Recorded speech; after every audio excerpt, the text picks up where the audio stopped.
എന്നോട് പേഷ്യൻസ് വന്ന് ചോദിക്കാറുണ്ട്, ഡോക്ടറെ ഒരു ദിവസമൊക്കെ മാത്രമേ വേദന ഉണ്ടാവുള്ളൂ, അന്ന് സഹിക്കാൻ പറ്റാത്ത വേദനയായിരിക്കും, ഓഫീസിലോ സ്കൂളിലൊക്കെ പോകാൻ പറ്റാത്ത രീതിയിലുള്ള വേദന ഉണ്ടാവും, പക്ഷേ അത് കഴിഞ്ഞാൽ എനിക്ക് വേദന ഉണ്ടാവില്ല, മെഡിസിൻസ് എടുത്താലും ഇല്ലെങ്കിലും ആ വേദന കുറഞ്ഞു തന്നെ ഇരിക്കും.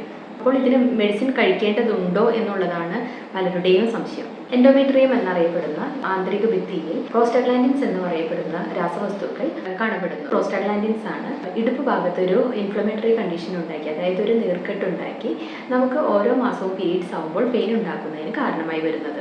ഓരോ മാസവും പീരീഡ്സ് ആവുമ്പോൾ യൂട്രൈൻ ഷെഡിങ്ങിനോടൊപ്പം തന്നെ ഈ പ്രോസ്റ്റാഗ്ലാൻഡിൻസും പുറന്തള്ളപ്പെടുന്നു. ഇത് എത്ര ടൈം എടുത്തിട്ടാണ് പുറന്തള്ളപ്പെടുന്നത് എന്നതിനെ ആശ്രയിച്ചിരിക്കും എത്ര മണിക്കൂറുകൾ അഥവാ എത്ര ദിവസം എടുത്തിട്ടാണ് നമ്മളുടെ പീരീഡ് പെയിൻ കുറയുന്നത് എന്നതിൻ്റെ തോത് നിശ്ചയിക്കപ്പെടുന്നത്.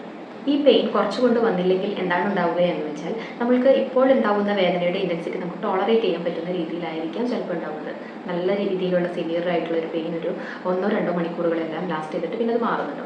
പതിയെ പതിയെ നമ്മളുടെ ബോഡിയുടെ സെൻസിറ്റിവിറ്റി കൂടി വരികയും ഈ 1-2 മണിക്കൂർ എന്നുള്ളത് നീണ്ടു വരാനുള്ള ചാൻസസും കൂടുതലാണ്. അതായത് പെയിൻ ടോളറൻസ് ലെവൽ നമുക്ക് കുറഞ്ഞു വരും. അതുപോലെ തന്നെ ഒരു ക്രോണിക് ആയിട്ടുള്ള ഒരു പെയിൻ കണ്ടീഷൻ നമുക്ക് ഉണ്ടാവാനും ചാൻസസ് കൂടുതലാണ്. ഇത്തരത്തിൽ എല്ലാ മാസവും വേദന വരുന്നുണ്ടെങ്കിൽ ഡയറ്റും എക്സർസൈസും നോക്കുന്നതോടൊപ്പം തന്നെ കുറച്ച് നാളത്തേക്ക് മരുന്നുകൾ കഴിച്ച്, അതായത് പെയിൻ കില്ലർ അല്ലാതെ തന്നെ ഈ പ്രോസ്റ്റാഗ്ലാൻഡിൻസിൻ്റെ അളവ് കുറയ്ക്കാനുള്ള മരുന്നുകൾ കഴിച്ച് വേദന കുറയ്ക്കാൻ ശ്രമിക്കുന്നതാണ് നല്ലത്.